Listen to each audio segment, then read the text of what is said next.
Cancer and alcohol. Research is unclear because many heavy alcohol users also smoke.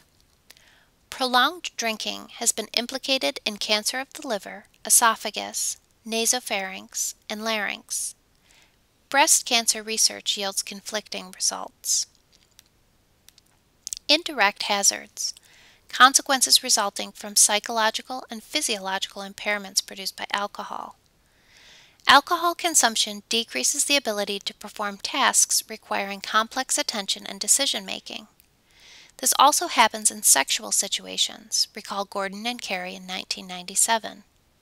Both problem and non-problem drinkers tend to be less likely to use safe sex procedures when using alcohol.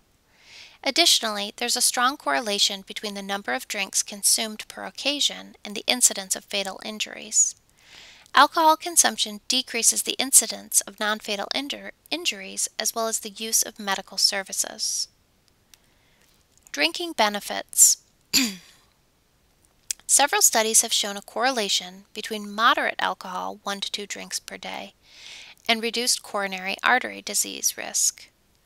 Benefits for women may occur at even lower levels of intake. Alcohol elevates HDL cholesterol, which is involved in removing cholesterol from tissues and transporting it to the liver to be metabolized.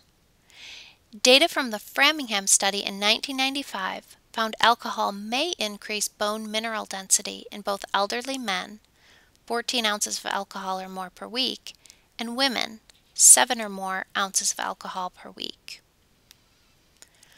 The disease model. A variation of the medical model, this is the basis of Alcoholics Anonymous, or AA. Alcoholism was officially recognized as a disease by the American Medical Association in 1957. This model was elevated to scientific respectability by the work of Jelinek in 1960.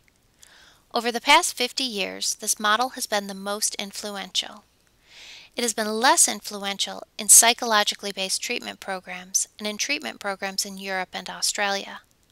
It was not until the late 30s and early 40s that the disease view became popular, an attempt to free alcoholic from stigma. This model has been replaced with the alcohol dependency model.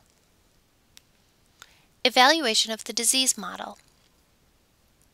The disease model fails to address two questions. Why do people begin to drink? Why do some people continue to drink at moderate levels? Marlett found that many effects of alcohol, including impaired control, are due more to expectancy than to the pharmacologic effect of alcohol. People who think they have received alcohol behave as though they have. Some argue the disease model doesn't adequately consider environmental, cognitive, and affective determinants of abusive drinking. Cognitive physiological theories emphasize combination of the physiological and cognitive changes that occur with alcohol use. Tension reduction hypothesis. The problem. A complex pattern of physiological responses does not support a simple version of the tension reduction hypothesis. Studies that have manipulated tension anxiety to observe effects on participants' readiness to consume alcohol have yielded contradictory results. A reformulation of this view seems to be more viable. High levels of alcohol consumption decrease the strength of response to stress. Self-awareness model. Hull hypothesized that alcohol can interfere with cognition to make thought more superficial and to decrease negative self-feedback. Decreased self-awareness leads to decreased monitoring of behavior, resulting in disinhibition that commonly occurs among drinkers. Alcohol myopia. Alcohol creates a type of short-sightedness in which alcohol blocks out insightful cognitive processes and alters thoughts related to the self, stress, and social anxiety. It includes behaving more excessively, a tendency to inflate self-evaluations, and drunken relief, paying less attention to worries. Social learning model conceives of drinking as a learned behavior. According to this model, people begin to drink for three reasons. 1. The taste of alcohol and its immediate effects may bring pleasure. 2. The person may decide earlier that drinking is consistent with personal standards. 3. The person may learn to drink by observing others. An example would be fraternities. There are significant national differences in beliefs about alcohol's effects. Participants in the U.S. had the most positive, and those from Spain had the least positive expectations for drinking. Quitting drinking. An individual between 25 and 44 is the most likely to seek treatment, and men outnumber women by a ratio of 8 to 1. There are no differences in outcome among inpatient, outpatient, partial hospitalization, and day clinic settings. Therefore, there is pressure to develop effective low-cost outpatient programs. More than 50% of alcoholics drop out of treatment. Even among those who continue, fewer than half of these remain successful over the long term. Treating alcohol abuse. A large survey revealed that 75% who recovered from alcohol problems did so on their own. The most well-known is Alcoholics Anonymous. Alcoholics Anonymous formed around 1935.